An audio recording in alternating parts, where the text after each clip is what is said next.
Seigneur, oh Dieu, l'atmosphère, Seigneur, oh Dieu, est différente. Seigneur, oh Dieu, on voit que, Seigneur, les saisons sont différentes. Mais la Bible déclare qu'au-delà de toutes ces choses, toi, tu demeures le même, Seigneur, oh Dieu. Parce que tu n'es pas le fruit d'une volonté, tu n'es pas le fruit d'une intelligence, tu n'es pas le fruit d'une entité, tu n'es pas le fruit d'une capacité, tu n'es pas le fruit d'une expérience.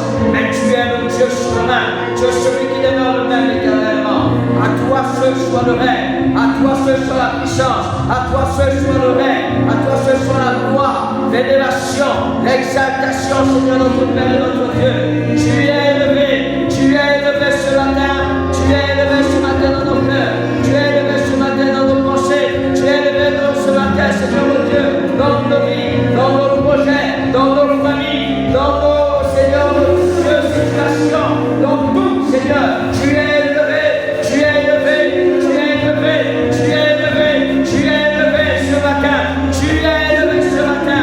Gloire et honneur à toi.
Soyez comblés de toutes sortes de bénédictions spirituelles en Jésus ce matin.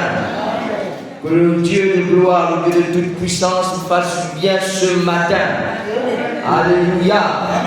Alléluia. Que ton cœur soit disposé ce matin. Je suis disposé à lâcher de ton onction. Descends sur moi. Je suis disposé à faire de ton onction. Descends sur moi. Je peux le répéter comme je suis.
là ce matin, tu es vivant ce matin, tu respires ce matin, tu as les yeux ouverts, tu es, comment je peux dire, qu'est-ce que je peux trouver encore comme élément pour dire que c'est une grâce que tu sois là ce matin, alléluia, alléluia, alléluia, sois heureux de pouvoir demeurer dans la présence de Dieu. Mais ce qui est formidable, c'est que c'est une présence qui n'est pas le fruit des temps comme ceux-là. Alléluia. Ça doit être une présence continuelle, une présence quotidienne.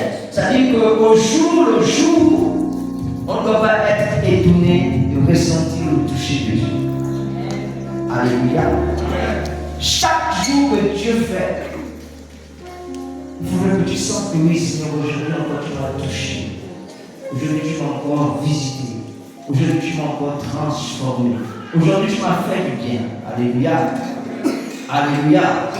Puisqu'il y a certains, ils sentent la présence de Dieu, c'est lorsqu'ils viennent le dimanche à l'église. Non. La présence de Dieu, elle est quotidienne. Et quand on a cette présence, il n'y a pas de raison qu'on ne se sente pas bien. Il n'y a pas de raison qu'on soit comme, je ne sais pas, emprisonné dans des situations quelquefois difficiles, ou encore des situations que nous n'arrivons pas à contrôler. En fait, lorsque nous n'arrivons pas à contrôler, c'est là où l'action de Dieu est en mouvement. Alléluia. Toutes les fois que nous laissons la présence de Dieu en nous se manifester, je vous assure, nous sommes dans la joie, nous sommes dans la paix. Amen, amen. Ce matin, nous allons nous entretenir sur un thème que nous avons sûrement déjà entendu.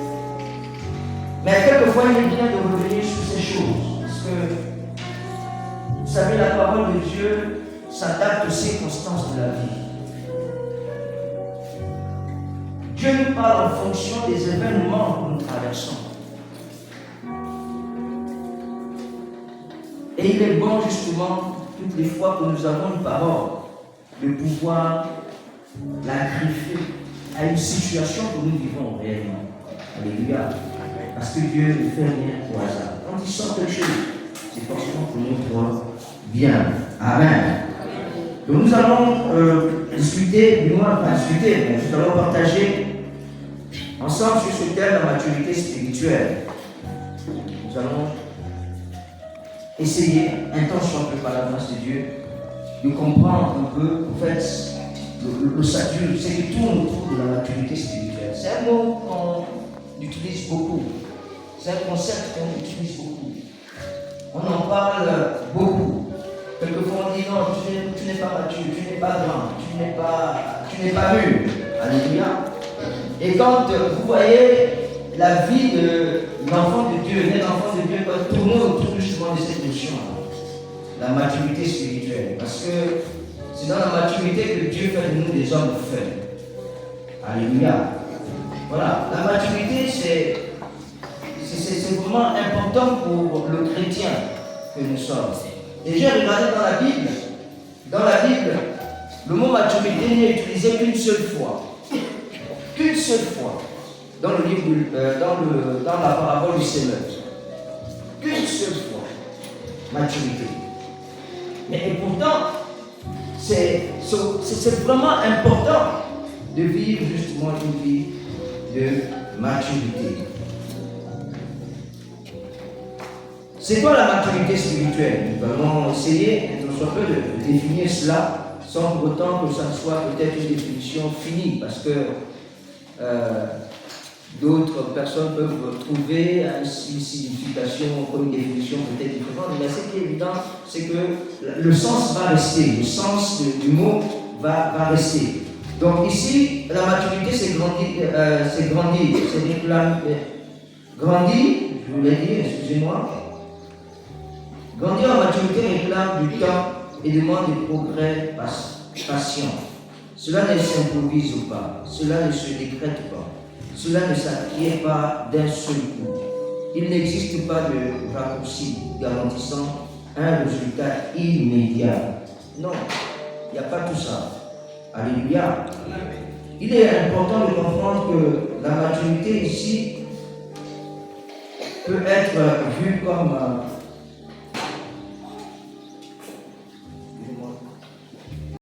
l'usage ordinaire du mot maturité dénote un comportement adulte, l'opposition de ce qui est infantile. On parle de maturité ici, au fait, c'est la différence entre, de manière tout à fait simple, on dit quelqu'un qui est mature, c'est quelqu'un qui n'est plus, qui ne fait plus les choses comme un enfant. C'est quelqu'un qui a grandi, qui ne fait plus les choses comme un enfant. Et la Bible nous dit ça, nous le dit. Ne soyez pas comme des enfants, mais soyez grands, parlez comme des adultes. La maturité, c'est donc l'art de passer de l'enfant à l'adulte, tant d'un point de vue émotionnel que spirituel. Dans les deux cas, nous ne naissons pas directement adultes ou matures. On le devient. On doit tendre vers. Le problème, c'est que bien qu'adultes, à l'état civil, nous restons parfois enfants, autant spirituellement qu'émotionnellement. Nos réactions ne sont pas appropriées par rapport aux situations et personnes qui se présentent devant nous. Vous pouvez prendre par exemple, quelqu'un, vous allez vous rendre compte, par exemple, il y a à qui on dit tu es vilain, et puis le gars s'est mis à pleurer. Il s'est mis à pleurer parce qu'on lui a dit seulement tu es vilain. Mais au fait, quand on te dit tu es vilain ou tu es beau, est-ce que cela doit conditionner ce que tu es? Je ne pense pas.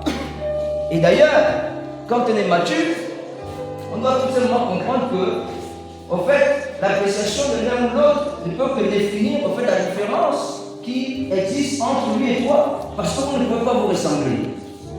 Alléluia. Chacun de nous sort avec un visage différent. Même quand on se dit que l'enfant là ressemble à son père, c'est vrai, il me ressemble, mais il n'est pas moi. Alléluia. Amen. Voilà. Donc, on doit pouvoir justement entrer dans cette différenciation-là pour pouvoir justifier l'attitude que nous devions avoir en tant que personnes matures. La maturité n'a rien à voir avec la compétence ou les connaissances. Il n'y a pas de définition claire simple de la maturité, mais il y a plutôt des signes de maturité spirituelle qui peuvent s'observer. Alléluia. C'est-à-dire, ici, la maturité, on veut tout simplement faire comprendre que ce n'est pas parce que j'ai 20 ans. Moi, j'en ai 23 aujourd'hui.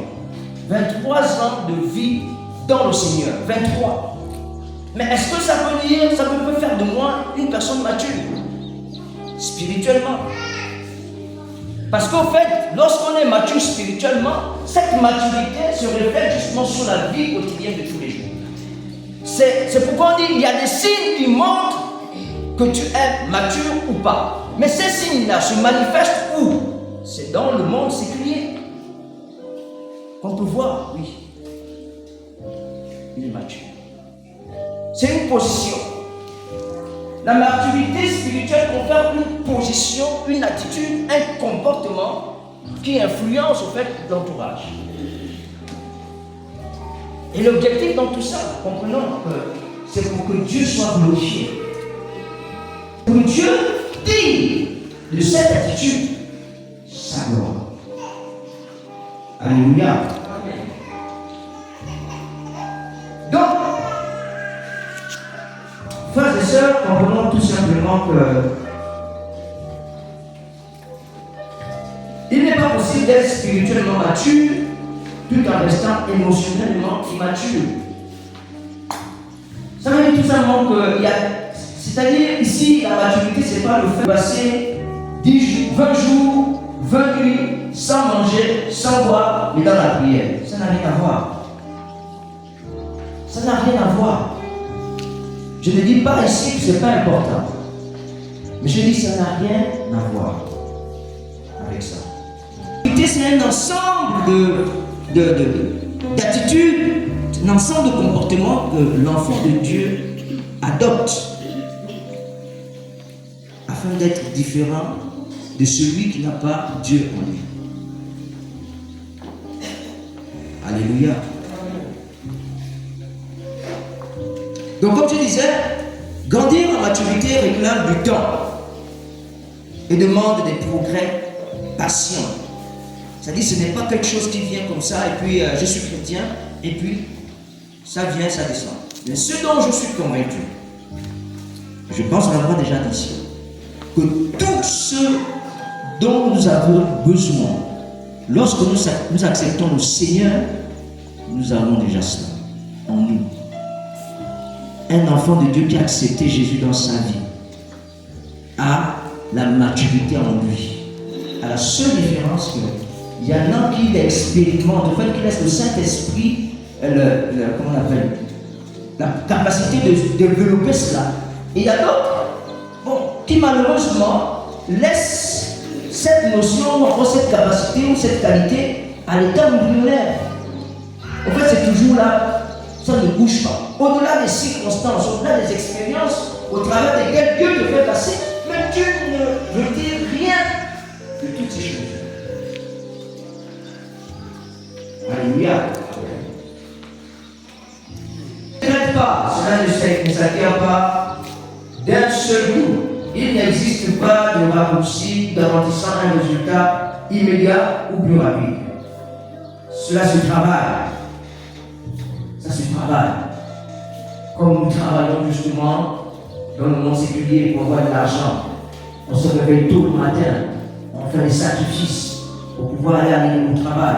Et quand on est fatigué, on sait que si je n'y vais pas, la journée va être coupée. Si la journée est coupée, ce sont les plumes qui prennent un coup. C'est justement le nombre de jours ou le nombre d'heures qui sont coupés. Et on se lève, on y va. Ça se travaille. Ça se travaille. On ne décrète pas, on ne se décrète pas être mature. On ne dit non, je suis mature, je suis mûr, je suis. Non, ça se travaille. Nous sommes en mouvement sur un chemin de maturité que nous n'aurons jamais vraiment atteint tout à fait ici-bas. Pour dire que cette maturité ne se produit que dans notre union avec Dieu ou notre union avec Christ. Et Jésus dit à Jean, demeurez en moi et moi en vous. Cette maturité découle donc d'une relation profonde au Seigneur que lui seul peut produire en nous parce que lui seul les a vécus parfaitement. Amen. Alléluia. C'est-à-dire, il y a des choses que nous ne pouvons pas voir dans le monde qui se trouvent uniquement en Christ. Alléluia. Christ, c'est la maturité, je ne sais pas, parfaite. Il n'y a pas une situation que Jésus a vécue sur terre pour laquelle il n'a pas eu la bonne attitude. La bonne attitude, le bon comportement, la bonne parole. Être mature, c'est ça en fait. C'est devant une situation avoir la bonne attitude. Devant quelque chose que tu as entendu, avoir la bonne parole. Alléluia. J'ai suivi une histoire d'un jeune homme qui était parti faire la formation militaire. Et en militaire, il était chrétien et il affichait à tous ses autres collègues qu'il était chrétien. Même moi, sur aucun de lui. Il y avait un de ses collègues qui ne passait son temps qu'à le gifler, qu'à le pousser, vraiment le braquisser. Mais le gars, toutes les fois, il se réveillait et allait dormir. Et puis un jour, ils sont allés aux entraînements. Et après s'être entraîné, celui qui embêtait le chrétien, il est venu avec ses chaussures, ils sont tous revenus avec des chaussures pleines de boue. Et c'est comme ça qu'en dormant, il y a un autre collègue qui s'est mis à mal lui parler. Et celui qui le persécutait plus que les autres a pris sa paire de Rangers il lui a balancé la paire de gentillesse. Pendant qu'il était en train de prier, Dieu lui a fait la grâce d'ouvrir les yeux, il a vu la paire de gentillesse arriver, il a juste fait ça, la paire de gentillesse est passée à côté. Et puis tous se sont mis à dormir. Le gars s'est levé au milieu de la nuit. Il a ramassé la paire de gentillesse. Il est allé prendre la deuxième paire. Il allait laver la paire de gentillesse là. Il a lavé ça, lavé. Il a bien ciré ça. Il a pris les deux paires, il a pris la paire, il allait déposer ça au chevet justement du lit du gars en question. Et puis le matin, quand le gars se lève, il se met la tête à son chevet. Il voit la paire de gentillesse bien cirée.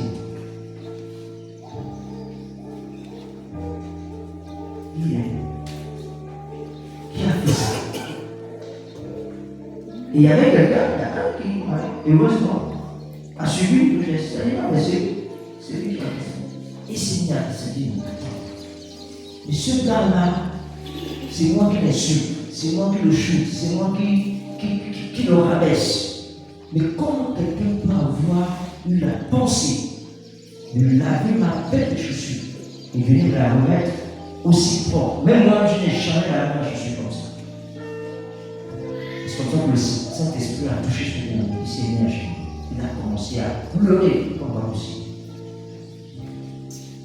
Et quand les autres se sont réveillés, parce qu'il a réveillé les autres dans cette attitude-là, les autres se sont réveillés, et quand ils viennent autour de lui, ils se rendent compte que tu pleures ou pas? Toi l'homme fort, toi le cahier du beau, et tout ce qui se passe. Il dit non. Au fait, je n'ai jamais vu quelqu'un prêter attention à moi comme ça. Alléluia. Donc là, imaginez-vous un seul instant que ce jeune homme-là, pendant qu'on l'insultait et qu'on lui manquait justement de respect comme ça, qu'il réagissait différemment. Non, au nom de Jésus, que le Saint-Esprit justement te chicote, le feu sur toi, je te tourmente. Par exemple, mais il n'a pas. Moi je suis sûr d'une chose, c'est qu'il a prié dans son cœur. Et puis Dieu lui a donné, en fait, l'attitude qu'il devait avoir vis-à-vis de ce gars. En fait, la maturité, c'est quelquefois aller à contre-courant de la pensée de tout le monde. Pendant que lors d'une situation, tu penses que, en fait, ce que tu aurais dû faire, c'est de rendre. Mais Dieu te dit non, ne rends pas. Bénis la personne. Et les autres autour vont penser que comment tu peux avoir ce genre d'attitude-là? C'est pourquoi c'est important d'être greffé, de demeurer greffé à Dieu, à Jésus, qui a toutes les attitudes ou toutes les paroles qu'il faut lorsque nous sommes assujettis ou encore confrontés à une situation quelconque. Alléluia. Parce que c'est lui qui est capable de te dire, voici ce que tu dois faire. Par rapport à ça, voici ce que tu dois faire. Amen, amen.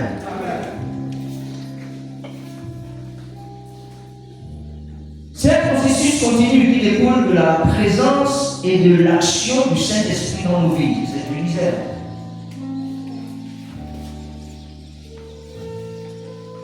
Nous cherchons la présence de l'Esprit de Dieu. Parce que si on n'a pas cultivé en fait cette facilité de nous laisser conduire par le Saint-Esprit, il nous sera difficile d'être mature. Il sera difficile d'avoir le comportement qu'il faut par rapport à la situation qui se présente devant nous.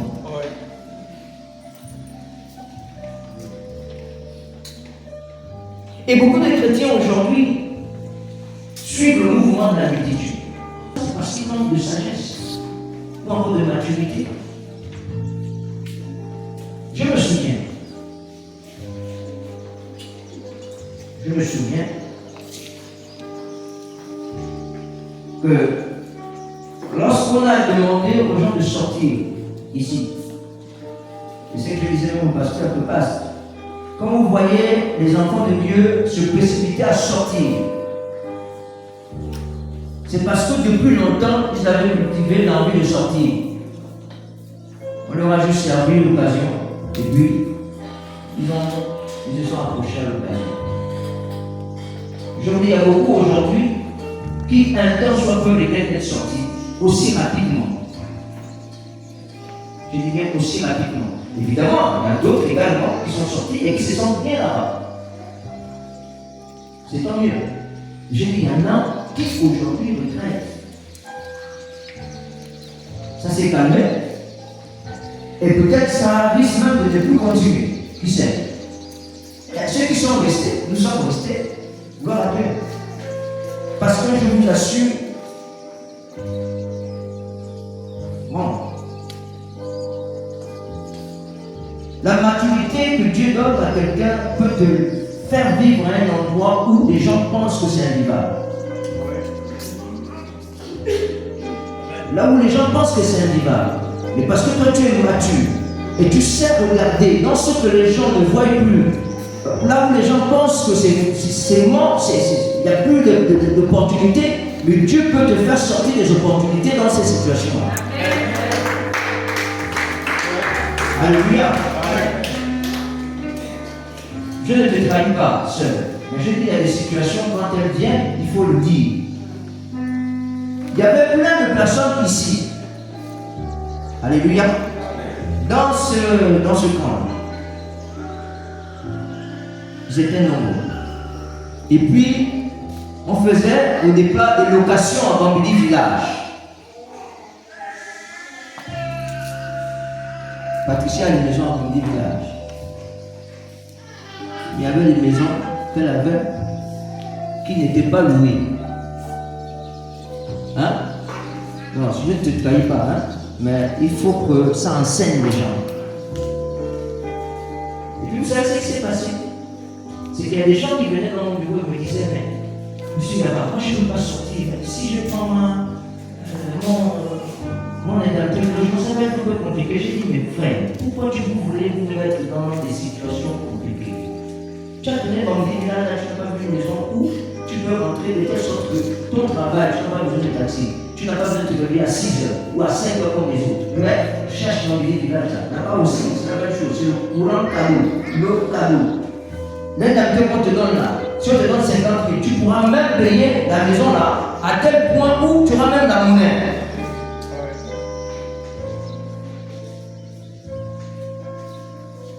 On est venu lui dire, non, telle maison là, mais c'est une maison qui est restée combien de temps? Depuis que je suis arrivé là-bas avec elle là. C'est même la personne qui a pris la maison, qui a regardé la maison. Tellement il voulait habiter. Bon, regardez, lorsqu'on pensait que c'était le temps de grâce, elle ne bénéficiait de rien sur ce bien matériel. Mais il a fallu maintenant, nous ici on a vu, les gens passent à se vide. Et puis elle se disait, mais Seigneur, mais si les gens partent, mais le peu de gens qu'on me loue là, qui vont me louer ça? Mais Dieu voit autrement.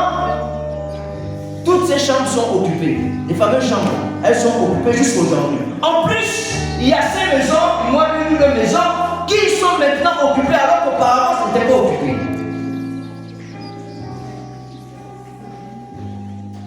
Tout ça pour dire quoi? Pour confirmer que là où tu penses qu'il n'y a plus rien, c'est peut-être même là où Dieu veut que tu sois, à grâce à mon enfant.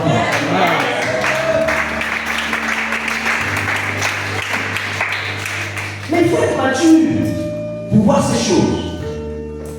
Et là où ça ne semble pas être une opportunité, je suis là encore. Je suis là encore. Alléluia.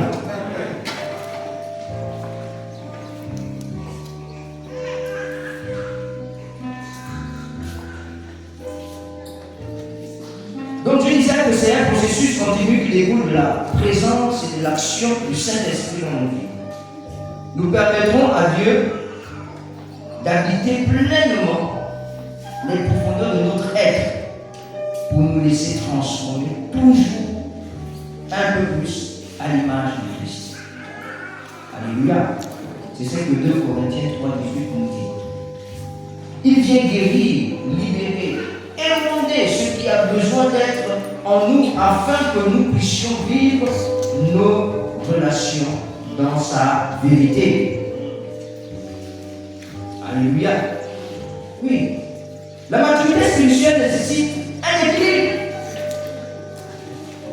C'est un équilibre.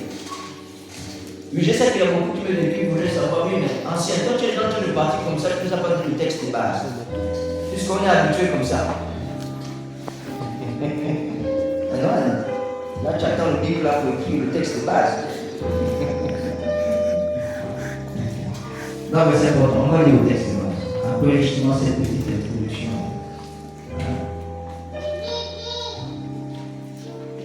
Donc, la maturité spirituelle nécessite un équilibre. Un équilibre entre aimer Dieu, s'aimer soi-même et aimer les autres.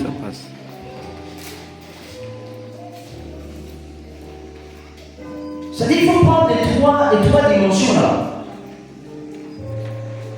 C'est aimer Dieu plus que tout.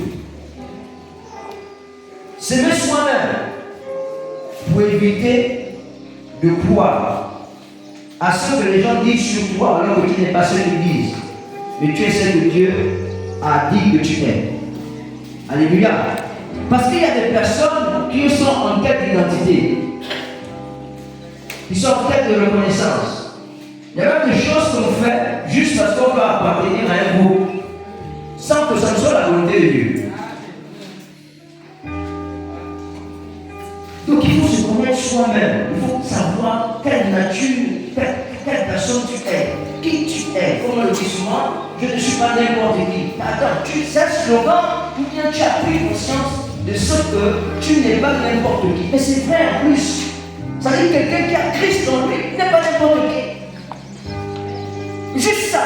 C'est-à-dire je ne parle pas de n'importe qui. Parce qu'il y a beaucoup qui attachent leur existence à ce qu'ils ont. Je n'ai pas la voiture. Donc au fait, pour le moment, je ne suis rien. Non, frère, la voiture c'est une conséquence. C'est la conséquence de ce que tu es. Hein? Je m'explique. C'est-à-dire, si toi, en tant qu'enfant de Dieu, tu penses que la voiture ce n'est pas ce qui me définit, c'est Christ qui me définit. Mais en fait, quand Christ vient en toi, il vient avec la voiture. Amen. Alléluia. Et puis, soyons sérieux, les gars. On ne va pas tous avoir les voitures. Je suis peut-être en train de tuer le rêve de quelqu'un, mais on n'est pas tous habitués, on n'est pas tous appelés à avoir des voitures.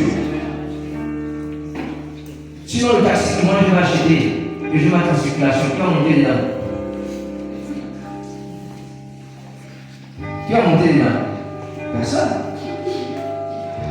Dieu est un bon équilibriste. Alléluia. Mais maintenant, il faut que tu n'aies pas la voiture, ça ne veut pas dire que tu ne seras pas heureux. Non. Non. Tu peux être comblé comme pas possible. Alléluia. Il y a des gens qui n'ont pas de voiture dans ce pays, mais qui passent leur temps à louer des voitures. Il n'a pas la voiture. Mais quand il a envie de se déplacer, il loue un véhicule, qui vient le chercher, qui le dépose, et puis il donne l'argent, il part. Mais il a l'argent. Si tu n'as pas la voiture, Dieu va permettre que tu aies l'argent pour que tu loues les voitures, venir te chercher et t'amener là où tu veux aller. Alléluia. Mais ça, il faut que tu sois dans le gène. En tant qu'enfant de Dieu, il n'y a rien que Dieu n'a pas pourvu en chacun de nous. Alléluia. Il n'y a rien. Un homme de Dieu prenait cet exemple et il disait, regardez, tu as été fait de quoi? Nous avons été faits de terre. Alléluia. Tu te souviens de cette truc-là? Nous avons été faits de terre. Alléluia. La terre. Alléluia. Donc, le Dieu est formidable, bien sûr. Quand vous comprenez ces choses-là, ces petits principes-là, c'est-à-dire que toi, je dis, on n'est pas n'importe qui.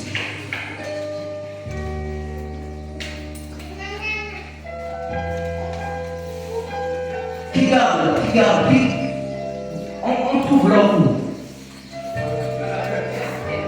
le diamant, le bois pousse où? Sur la terre, avec les racines dans la terre. Alléluia. Bon, pour avoir la richesse, on ne trouve pas sur la terre ou dans la terre. C'était l'amour. Tout est dans la terre. C'est ce que vous comprenez. Donc ça veut dire que quand Dieu prend la terre, il prend toutes ces richesses-là. Il dit en fait, quand je fais l'or, toutes ces richesses sont en lui. Mais seulement, vous n'allez pas trouver l'or à l'état de l'or sur la terre qui touche là. Est-ce que vous comprenez? Allez. On ne va pas toucher, on va pas trouver l'or. Genre, on va trouver un caillou d'or qui sort de moi. Mais non, mais la notion de richesse est enfouie en nous. Parce que il n'y a pas un autre endroit où ces richesses-là ne peuvent être si ce n'est dans la terre. Mais nous avons été faits de terre. Et puis Dieu est venu souffler son esprit en nous. En fait, l'action de souffler son esprit en nous, c'est comme une pelle. Parce que l'or est dans la terre. Pour sortir l'or de la terre, il faut un engin. Oh non, c'est ma vie. Quand Dieu nous amène à des choses comme ça, je vous assure, on n'a pas besoin, on n'a pas envie d'être loin de lui. Pour sortir l'or de la terre, il faut un engin. Il faut par exemple, je vais prendre un exemple, il faut qu'une société vienne, s'installe et commence à creuser. Quand Dieu vient souffler son esprit en nous, au fait il crée une société dans la chair qu'il a créée. Est-ce que vous comprenez quelque chose? C'est-à-dire que Dieu vient mettre un bulldozer, le Saint-Esprit en nous, pour qu'il vienne maintenant creuser, qu'il vienne enlever, qu'il vienne chercher. Et c'est pourquoi on dit laissez le Saint-Esprit nous transformer quotidiennement. En fait, c'est le travail du Saint-Esprit de révéler en nous des trésors que Dieu a enfouis dans notre vie. Amen. Mais si tu laisses le bulldozer creuser, est-ce que l'or va sortir? On va se voir, on va dire non, mais on sortir. Alors il est dans l'eau. Mais après, il n'y a rien. Alléluia.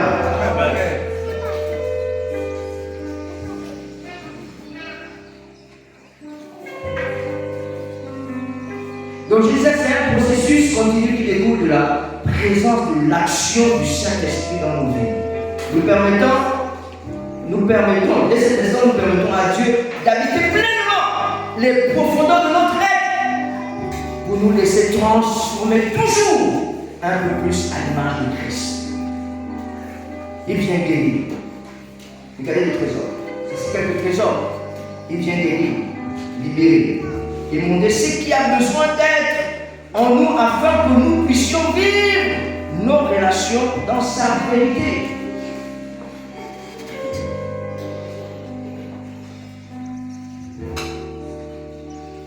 Saint-Esprit, aide-moi à vivre ma communion avec toi.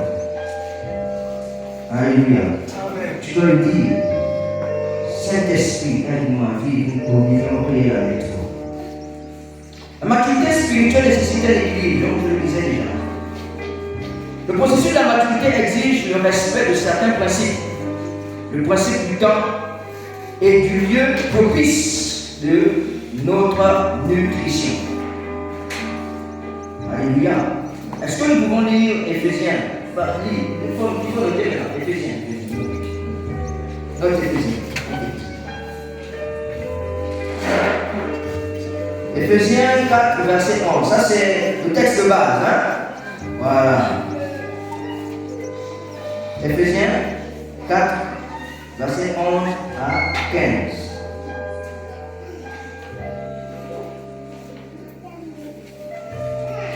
Est-ce qu'on peut se lever ensemble? Je vais lire pour tous. Verset 11, je disais à 15.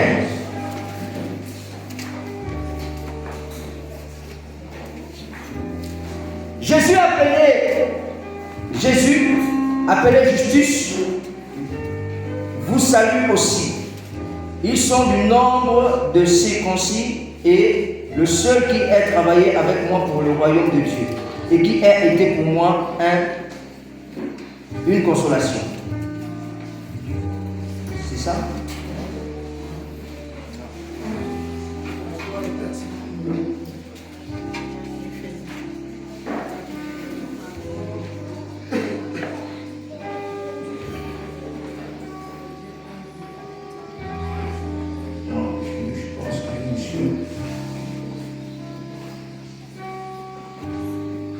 Éphésiens 4, 11 à 15. 1 Corinthiens 13, 11. 1 Corinthiens 13, 11.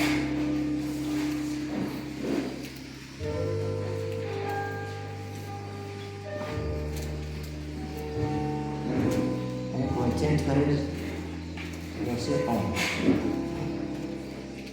Ok. Lorsque j'étais enfant, je parlais comme un enfant. Je pensais comme un enfant. Je raisonnais comme un enfant. Lorsque je suis devenu un homme, j'ai fait disparaître ce qui était de l'enfant. Alléluia. Amen. On peut s'asseoir. Et la maturité spirituelle ici fait allusion justement à ce texte-là. C'est-à-dire qu'on peut avoir les réactions des enfants. Parce que quand bien même nous sommes grands en âge, ça ne justifie en rien notre maturité. Quand bien même nous avons fait longtemps, nous avons vécu longtemps dans l'influence, moi je peux dire, sous l'influence justement des parents qui nous amènent à l'église, mais ça ne peut pas justifier qu'on soit. On peut même avoir vécu des expériences, des malheurs comme des bonheurs, mais ça ne justifie pas qu'on soit spirituel, mature, qu'on soit mature. Alléluia. Et je vais vous dire une chose. Dieu nous a tous fait pour que nous soyons un exemple pour quelqu'un. Dieu nous a tous fait pour que nous soyons un exemple. Et Dieu est dans le bon sens. Mais quand on a raté également, on peut aussi faire rater un bon nombre de personnes. Alléluia. Je vous dis bien, si vous ratez, vous pouvez entraîner dans votre chute beaucoup de personnes. Mais si vous réussissez, vous pouvez également amener plusieurs personnes à réussir. Et je le disais ici que ce n'est pas seulement par principe que certains parents font le choix de donner à leurs enfants leur nom. Je donne seulement le nom. Moi, mon nom, c'est mon nom que je donne. J'avais la bataille avec mon beau-père. Il voulait que je donne son nom. Il voulait que nous puissions donner son nom à Chama. Non, à Jojo. Et puis je dis à ma femme, maman, avec tout le respect que je dois à ce nom, je ne peux pas donner son nom.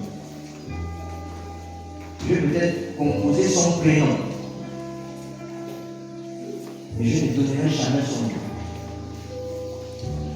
Parce que je veux que mon nom soit sur tous mes enfants.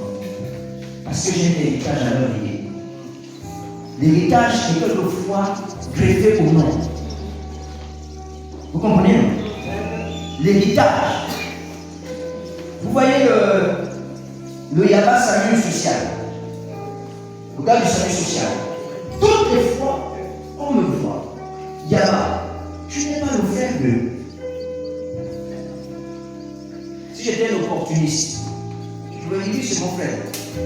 Parce qu'il fait tellement du bien qu'on va toujours vouloir me faire du bien à cause justement de ce nom Yaba. Mais j'ai dit non, c'est pas mon frère. On ne se connaît pas. Donc ce que je bâtis aujourd'hui là, c'est un héritage de mes enfants. Si je gaspille, c'est leur avenir que je gaspille.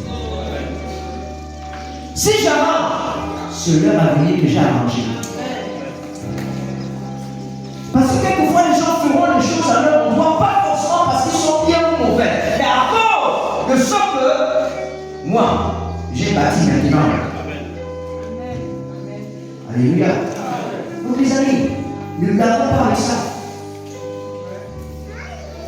Je peux m'avoir été pris en charge complètement à l'hôpital à cause du nom de mon père qui avait enseigné le docteur qu'il avait reçu. L'homme là, c'était un homme pas possible. Tiens, elle est partie une fois, on l'a renvoyée. Et on discutait comme ça, et la femme dit au petit frère de madame, parce qu'elle était chez lui, non mais, je t'entends parler d'elle là-bas. Oh non, c'est le mari de ma petite soeur. En bas, oui, mais son père était quoi? C'est comme ça que je dis, non, il était enseignant, il est en bas, oui. Mais il était où? Je dis, non, il était là-bas, il était chez là-bas, c'est là où il enseignait. Moi, il y a un là-bas, un monsieur là-bas. Son prénom c'était quoi? Il n'y a pas Boulogui à France. À France, il c'est lui. Mais c'est quoi? Oh non, on ne va pas reçu à l'hôpital. Demain matin, il faut qu'elle soit là. Et c'est là. Elle est partie, on l'a pris en charge, on n'a pas dépensé un franc. Faisons attention. Alléluia. Donc nous allons aller vite parce que le temps ne nous est pas favorable. Mais je sais que Dieu mettra le nécessaire pour nous amener à garder ce qui va nous rendre matures. Alléluia. Maintenant, ici je disais que le principe du temps, le processus de la maturité exige le respect de certains principes. Le principe du temps est du lieu propice de votre nutrition. Donc,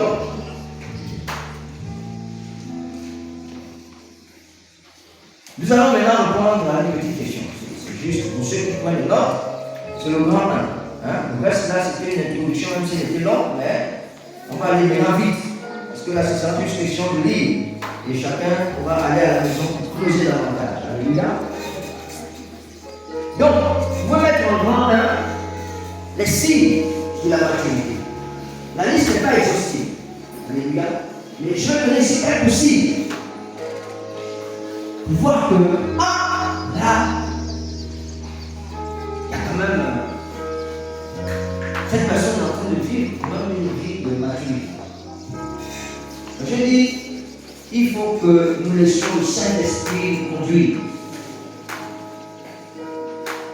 Donc, comme nous disions, je le disais en tant que, il y a les 3 dimensions qu'il faudra forcément prendre en compte. La première, c'est justement le signe, la manifestation de l'amour de Dieu. C'est-à-dire que nous devons aimer Dieu, quelqu'un qui aime Dieu. Et les amis, on ne ment pas. Quand quelqu'un aime Dieu, on voit qu'il aime Dieu. Alléluia. J'ai une fille spirituelle, quand j'étais allé à Congo, je ne la connaissais pas. Mais elle vivait dans des situations assez compliquées. Et puis le premier jour où je suis rentré dans un jour, elle était venue ici même pour, avec mon déco là, celle qui doit, comment ça s'appelle? Qui joue à la batterie là. Hein? Lumière. Elle a un cousin très bon. Très bon, je veux dire. Lumière. Je vous assure, la première fois que j'ai vu cette fille là, ça dit que j'ai senti que cette fille a un Dieu. Ça c'est le sang. Quelqu'un qui aime Dieu dit ça c'est le sang. Tu regardes ça. C'est-à-dire que son esprit, grand témoignage à ton esprit. Quelqu'un dit. Bon là, après, je veux que toi si tu aimes Dieu. Parce que si toi tu n'aimes pas Dieu aussi là. Et je n'avais pas encore. En fait, je n'avais pas encore fait connaissance. Je n'avais pas d'arriver. Mais la première fois que je l'ai vue, Seigneur, cette fille-là. Et puis, ça s'est fait facilement. La relation s'est faite facilement. Elle s'est rapprochée, elle s'est confiée, elle a commencé à faire un travail. Il y avait des petits nénés qui étaient là, qui l'ont voulu un peu et tout. On a fait le travail. J'ai senti que non. Il y a des gens. Vous sentez qu'ils sont captifs à des comportements, à des attitudes. Mais dans le fond, vous sentez que non. Si Dieu fait le travail dans la vie de la personne, ça va être extraordinaire. Et puis elle a été transformée. Donc il faut aimer Dieu. Mets Dieu au centre de tout. Alléluia. Lorsque tu mets Dieu au centre de tout, frère, tu verras comment cette manifestation de l'amour de Dieu va jaillir de ton sein comme un torrent d'eau. Alléluia. Deuxièmement, premièrement, c'est la manifestation de l'amour de Dieu. Deuxièmement, c'est être tourné vers les autres. Nous verrons ça, vous pouvez voir ça dans 1 Jean 4. Jean 4, verset 19 à 21. C'est aimer les autres, tout simplement. C'est aimer les autres. C'est-à-dire les actes de maturité que tu vas poser doivent pouvoir justement amener les gens à se rapprocher de Dieu. Tous ceux qui sont autour de toi, tu vas tenir compte au fait des autres. Nous ne sommes pas pareils. Nous ne sommes pas pareils.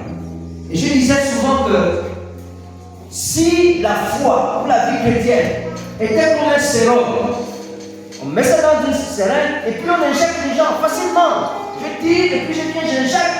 Tout de suite, tu deviens comme le pasteur Bourret. Je tire, je prends la seringue, je tire son sang. C'est ce qu'on appelle, c'est un vaccin. Et puis je viens vous injecter ça. Et puis vous devenez un feu pour l'œuvre du Seigneur. Mais malheureusement, ce n'est pas ça. Ça, tu passes pas comme ça. Ça, tu passes pas comme ça. Donc, nous devons justement pouvoir savoir que lui, je dois l'aimer comme Dieu m'a aimé. Amen. Alléluia. Au-delà de ces différences, au-delà de ces difficultés, mais je dois aller dans le sens de le rapprocher davantage de Dieu. On n'oblige pas quelqu'un à aller vers Dieu, mais on conduit quelqu'un vers Dieu. Est-ce que vous comprenez? Je ne peux pas obliger quelqu'un à changer aujourd'hui. Non! Mais je peux, au travers des actes que je pose chaque jour, le conduire à découvrir Dieu. Donc je l'accompagne. Je ne le tire pas. Parce que quand tu le tires, même toi-même tu vas le fatiguer. Toi-même tu vas le fatiguer. Et quelquefois, s'il est plus fort, ou bien il a plus d'esprit que toi, il va même lui-même te retirer la là où tu es loin, tu termines la vie. Il dit comment te faire le pousser chemin. Oui, Seigneur là-bas. Et puis, tu es parti, Guy. Tu es allé, tu vas te rester. C'est pas bon. Alléluia. Donc, l'amour du prochain. Il faut avoir l'amour du prochain. L'intelligence et la considération des opinions et le niveau spirituel des autres. Il faut tenir compte de ça. Quelqu'un qui est mature spirituellement, ce n'est pas quelqu'un qui vient lui voir. Oh non, ça c'est. Toi, tu t'envoies dans le feu. Non, frère, n'envoie pas l'amour dans le feu. N'envoie pas l'amour dans le feu. Appelle d'abord la soeur. Et puis comprends qu'est-ce qu'il amène à faire ça. Qu'est-ce qu'il amène à faire ça? Parce que nous sommes différents. Que les plus forts soutiennent les plus faibles. Parce que même quand tu es fort, tu as besoin de quelqu'un qui est plus fort que toi pour que tu puisses justement continuer à aller plus loin. Alléluia. La troisième chose, c'est quoi? C'est la maîtrise de soi-même. Il faut se connaître soi-même. Les signes de maturité. Je me souviens, mais il y a quelque chose, souvent quand on fait les entretiens d'embauche, et on demande quelquefois au candidat, cite-moi deux de tes qualités. Je t'assure, si on fait l'exercice là tout de suite, il y aura peut-être 60% ou peut-être même 80% qui ne seront incapables de donner une de leurs qualités. Ok, d'accord. Tu vas citer les qualités. Si toi maintenant, au moins deux de tes défauts, coincés, il ne sait pas quels sont ses défauts. Mais les amis, on va avancer, tu vas avancer comment?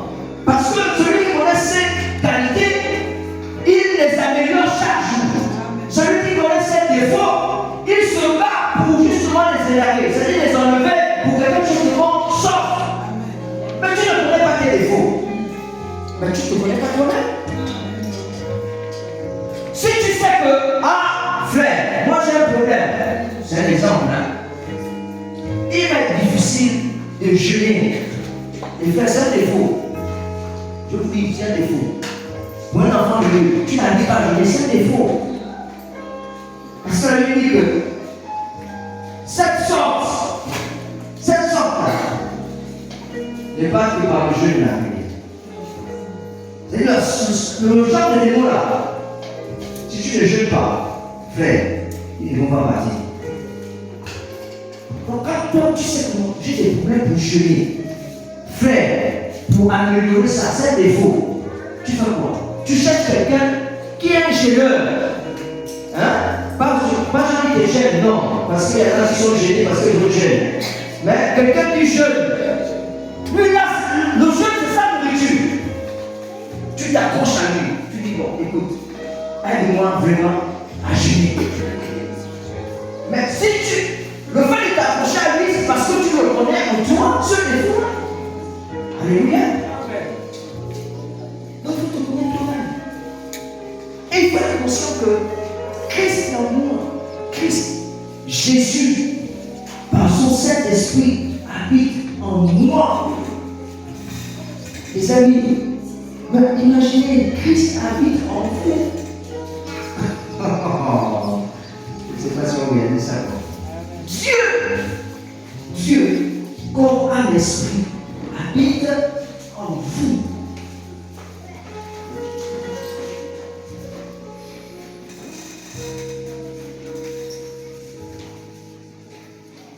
Il arrive que quand quelqu'un me parle,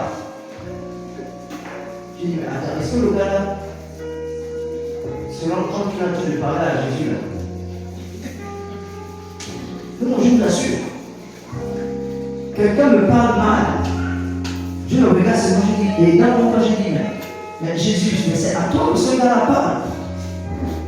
Il est en train de te parler. Et si tu penses que c'est juste,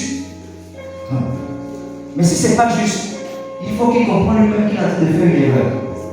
Les amis, les jours qui suivent viennent dans tes paroles. Parce qu'on ne parle pas à Jésus n'importe comment. Alléluia. Parce que c'est lui qui est là. C'est Jésus qui est là, frère.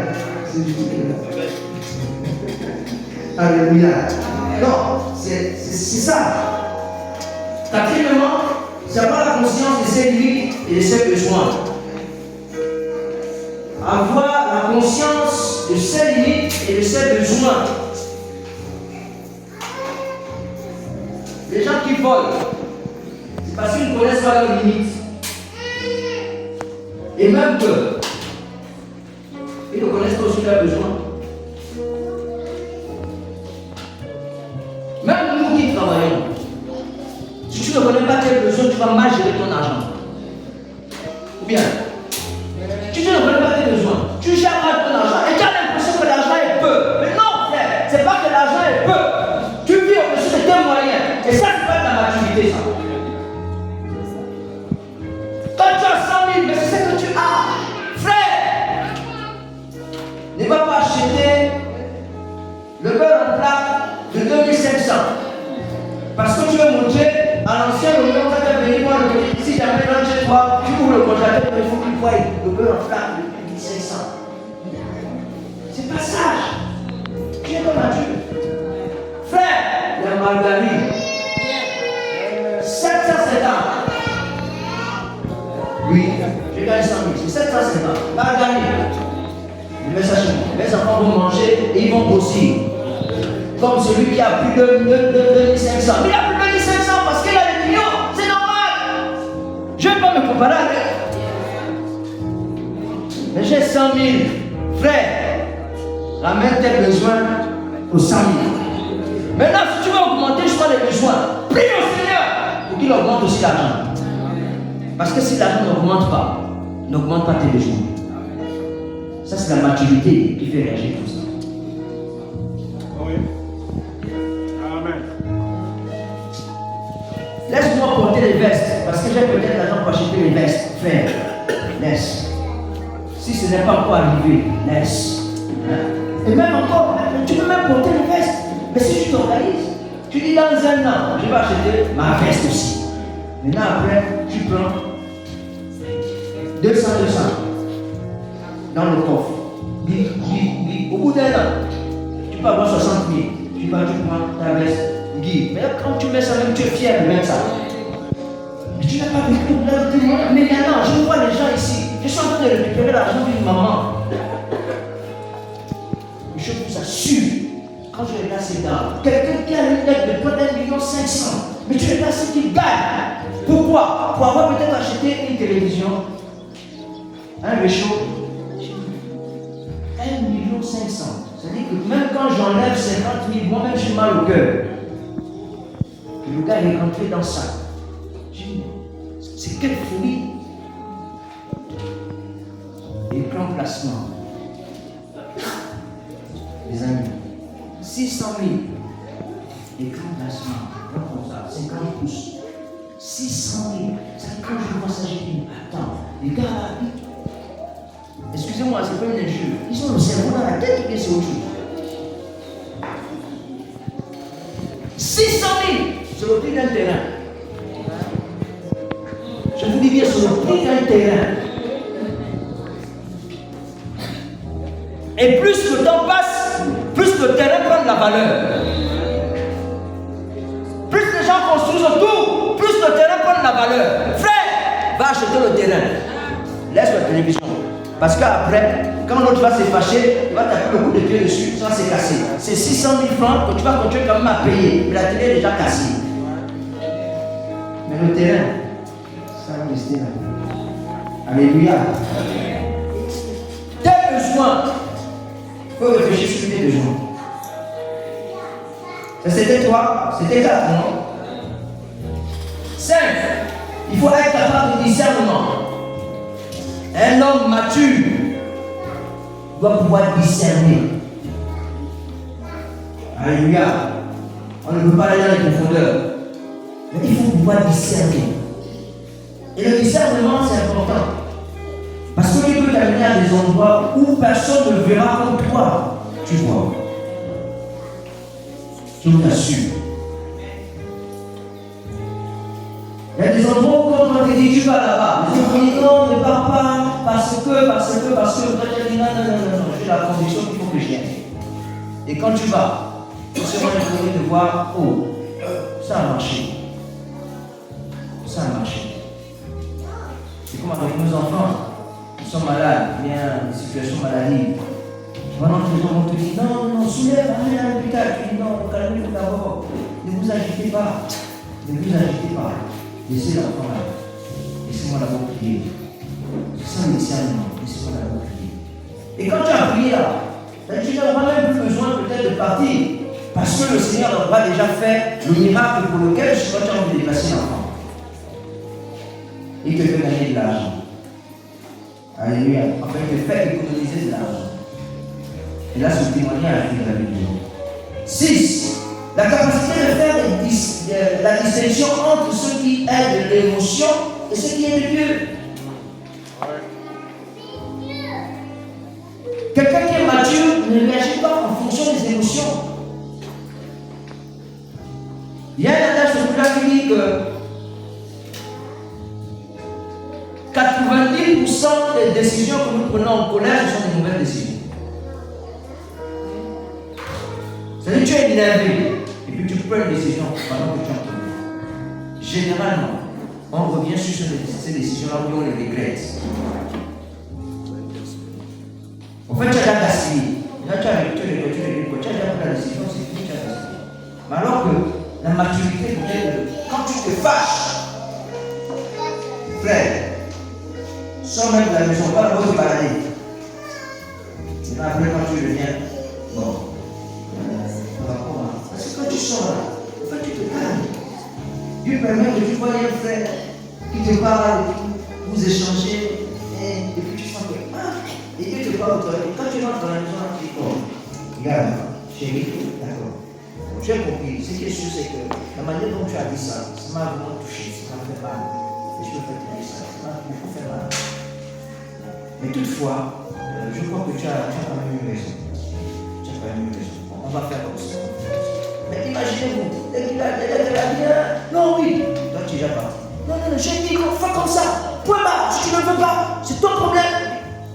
Et puis vous faites. Et après, quand tu te rends compte que c'est une erreur, mes frères, c'est trop tard.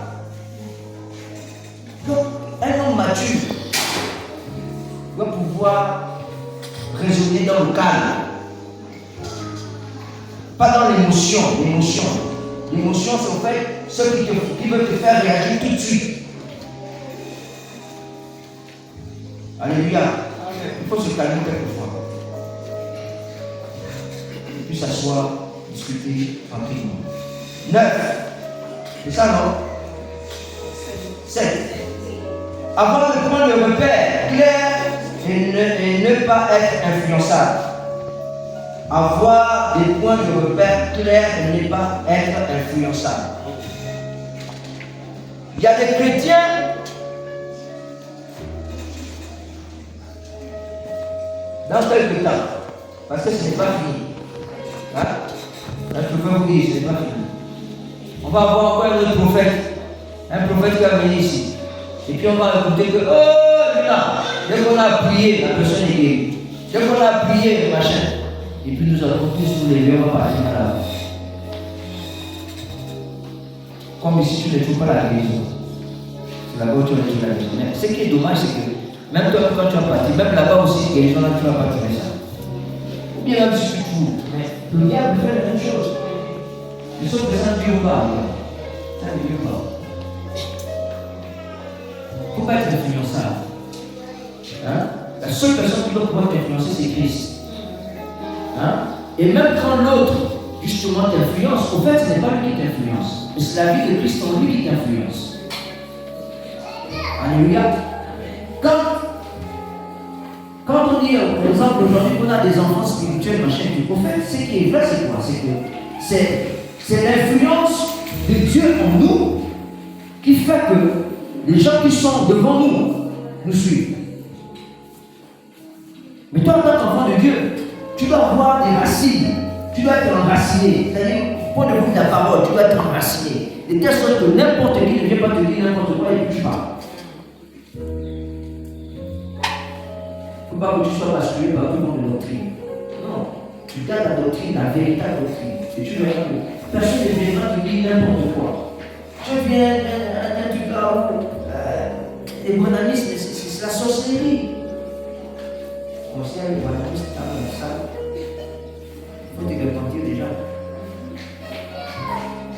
Il n'y a pas d'autre messie que Branham. J'ai dit blasphème. Et ils sont ensemble. J'ai dit frère, moi j'ai connu la véritable parole. Je suis enraciné. Viens raconter tes histoires. Je vais peut-être écouter, mais ça ne va pas s'asseoir en moi. Ça rentre ici, ça sort là. Alléluia. Mais s'il vient te dire des choses, toi si tu es maintenant content, tu regardes maintenant comme si tu avais. Non, c'est le mensonge. La vraie doctrine, c'est celle qui se trouve dans la parole de Dieu.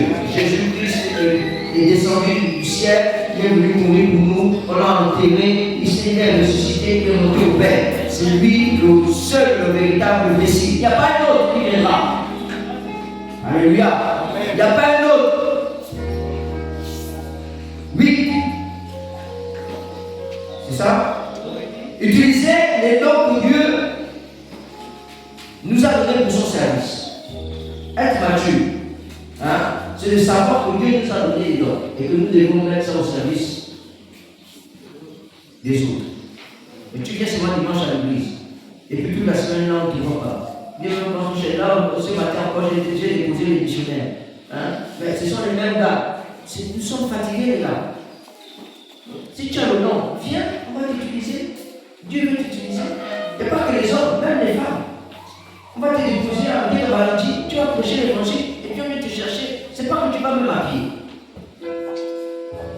Mais il y en a qui ne veulent même pas se mettre au service des autres. Mais tu sais à quoi? Dieu te jugera aussi par rapport à ça. Dieu te jugera par rapport à ça. Et j'ai dit la maturité spirituelle passe par ça. Il y a des personnes qui ont trouvé la religion parce qu'ils sont en train de balayer l'église. Parce que c'est à ce service-là que Dieu les a appelés. Viens en balayant. Il a mal au pied. Et puis tout d'un coup, il sent que bon. Mais il reste dans longtemps de nous. Il ne sent plus rien. Mais c'est Dieu. Parce que tu étais au service. Alléluia. Il y a des bénédictions qui ne peuvent entrer dans vos vies au travers du service. Je vous dis, sincèrement, si vous ne servez pas, les amis, il y a une catégorie de grâces qui ne vont pas descendre dans vos vies. Ouais. Servez et puis vous allez voir. Même certains noms vont éclore parce que vous êtes dans le service. 10. Non, 9. La disparition des œuvres de la chair doit être visible. Ouais. La disparition des œuvres de la chair. Non, je ne vais pas mettre du temps là parce que la place là, c'est la place là où ça va souvent. Mais nous tous nous savons, hein, nous connaissons. Galates, hein, si tu veux, tu prends Galates 5, 19 à 21. Galates 5 jusqu'à 24. Bien, à partir même de Galates 16, tu prends Galates 16 jusqu'à Galates 5, verset 16 jusqu'à 24. Tu lis ça. Disparition des œuvres de la chair. Mais il faut qu'on voie. Les hommes doivent voir. Si tu insultais beaucoup, il faut qu'on s'en n'insulte plus. C'était une femme bien, quelqu'un qui sortait la nuit seulement. On dit, ah non, elle est sortie la nuit. Il faut que ça soit visible. On dit qu'il faut que ça soit visible. Continue à faire ça. Et Dieu va t'aider. Alléluia. Il va t'aider. C'est pas impossible. 10. La manifestation du fruit de l'esprit. Manifestation du fruit de l'esprit. Galates, hein? Galates 5, 22. Regardez ça. Je vous dis. Alléluia. Manifestation du fruit de l'esprit. 11. La maturité spirituelle. Onzième point, c'est la capacité d'engendrer d'autres ici. Ouais. Quelqu'un de mature doit se reproduire. Alléluia. Tu dois pouvoir te reproduire. Il faut qu'il y ait des petits abats spirituels. C'est-à-dire, c'est pas comme les enfants naturels, mais des enfants spirituels. Quelqu'un que je suis allé prendre l'autre côté là-bas, et que j'ai amené ici, et que je coach. Et quand il est battu, je le lâche. Alléluia. Et puis c'est comme ça, au fur et à mesure. Il y a même des personnes quelquefois qui viennent et qui sont perdues dans la salle. Ils viennent, ils sont perdus. Mais juste le fait qu'ils voient dans toi quelque chose de positif, quelque chose de bien, ils s'accrochent à toi. Prends-le. Commence à l'influencer, à l'influencer, à l'impacter. Et puis tu verras. Alléluia. Je vous assure, ce sont des richesses. Ces enfants spirituels, ce sont des richesses que Dieu nous donne. Alléluia. Ça c'était 11, n'est-ce pas? Grand 2, comment atteindre la maturité? Nous allons dire que pour atteindre la maturité, il faut décider de grandir. En fait, c'est un désir. Alléluia. Il faut le décider. Il faut que ça brûle. Ouais. Il faut que ça soit quelque chose à laquelle tu aspires. Amen. Il faut le vouloir. On a dit en haut que ça ne vient pas comme ça soudainement. Mais il faut le vouloir. Parce que quand on veut quelque chose, on est prêt à payer le prix pour la foi. Avis à ceux qui vivent au village. Excusez-moi de prendre cette tangente. Mesdames, si le frère ne se précipite pas à vouloir régulariser la situation, c'est que son amour pour toi n'est pas encore arrivé au bon niveau. Donc, excusez-moi de vous dire ça comme ça. Parce que quand je veux avoir quelque chose bien dans ma maison, tranquille, pour que personne ne me fasse du bruit, on fait comment? pas trop la faire. Un frère. Une balle. C'est ça, on fait ça. Même quand les autres pensent que non, c'est fini. Maintenant, mais lui se lève et dit non, ce n'est pas fini. Il faut que je mette ça à la maison pour que les gens me fassent tout le bruit. Qui va encore parler? Qui? Malheureusement, peut-être dans quelques temps, tu vas partir. Sinon, tu devais déjà commencer aussi à venir maintenant intercéder ici. Hein, dit quoi? Alors, ton prénom, c'est quoi, pardon? Excuse-moi. Jules. Il faut que ça pue. Il faut désirer grandir. Alléluia. 1 Pierre 2, verset 2. Il faut prendre, petit 2, il faut prendre des résolutions. La résolution, il faut prendre la résolution. C'est-à-dire, ce n'est pas tout qu'on aspirer. On peut aspirer, mais ne pas justement prendre la décision d'y aller. Mais quand on aspire, après il faut aller. Si tu dois te casser le pied pour arriver là-bas, casse-toi le pied. Frère, Dieu prend soin de toi. Alléluia. Non, les choses de Dieu, c'est comme la folie. Toi, il faut lire. Regardez, la parole de Dieu, il y a tout le trésor dedans. Lire, méditer et étudier la parole. Il y a 3 verbes que j'ai étudiés, que j'ai utilisés. J'ai dit lire, étudier et quoi? Et méditer. Quelqu'un qui va être mature ne se suffit pas seulement à lire. Parce que lire, c'est le commun du mortel. Tout le monde lit.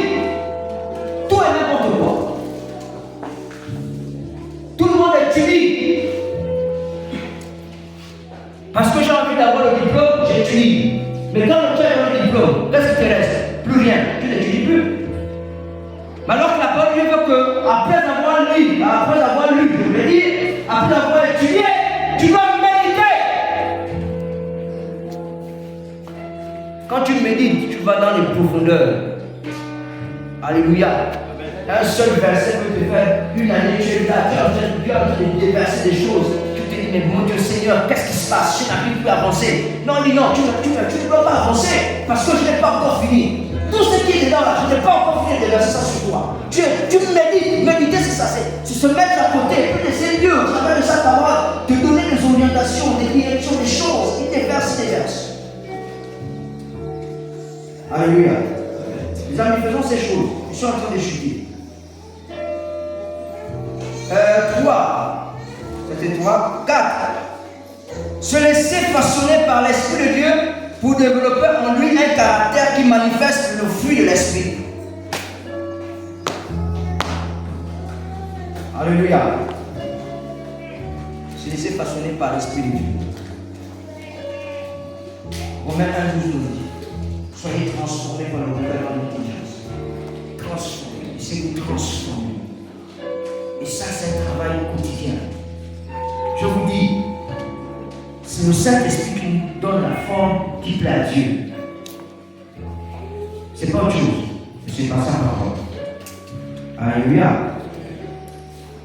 Celui qui s'applique à tout cela grandit et fortifie son être spirituel. C'est la nature pour notre esprit, tout comme les aliments naturels le sont pour notre corps. En conclusion, nous pouvons dire que Paul a fait de la maturité un objectif central de son ministère. Il a travaillé dur pour que chacun devienne pleinement accompli avec le Christ, en Christ. C'était un enseignement majeur, c'est-à-dire la maturité, comme je disais, on voit ce mot une seule fois dans la Bible. Que ce soit dans le Nouveau ou l'Ancien Testament. On voit ça dans le Nouveau Testament, dans la parabole du semeur. Mais quand on lit justement l'Ancien Testament, on comprend que la maturité spirituelle est plus ou moins un thème englobant de tout ce qui se passe. En fait, il faut être mature. Donc c'est un enseignement majeur du Nouveau Testament et une préoccupation des premiers croyants. Cela devrait donc aussi être la nôtre, car cela représente la vie chrétienne. La vie chrétienne normale que le Seigneur attend de ses enfants. La maturité n'est donc pas une option de la vie chrétienne. C'est la vie chrétienne elle-même. Il y a une double motivation à cette maturité. D'abord parce que Jésus nous a donné un exemple, et ensuite parce que c'est une des raisons pour lesquelles il est mort pour nous. Dieu ne pouvait pas amener Christ à la croix si la plénitude, la maturité en lui n'était pas accomplie. Alléluia. Pourquoi pensez-vous qu'il avait 30 ans? Il pouvait naître comme ça, et puis le même jour où le Seigneur Dieu le fait crucifier, il avait fait 30 ans à être formé, à être mature, à être accompli. Dès qu'il était accompli, Dieu a dit, c'est le moment, tu es mûr. Maintenant je peux te cueillir. Alléluia.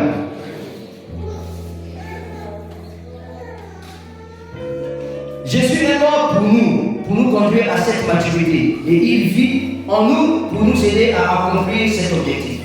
Jésus avait une maturité spirituelle et émotionnelle totale. Il était parfaitement calibré dans ses relations au Père, aux autres et à lui-même. Alors, frères et sœurs, nous pouvons aller à lui afin de l'imiter pour sa gloire, mais aussi pour notre plus grande joie et notre plus grand bonheur. Alléluia.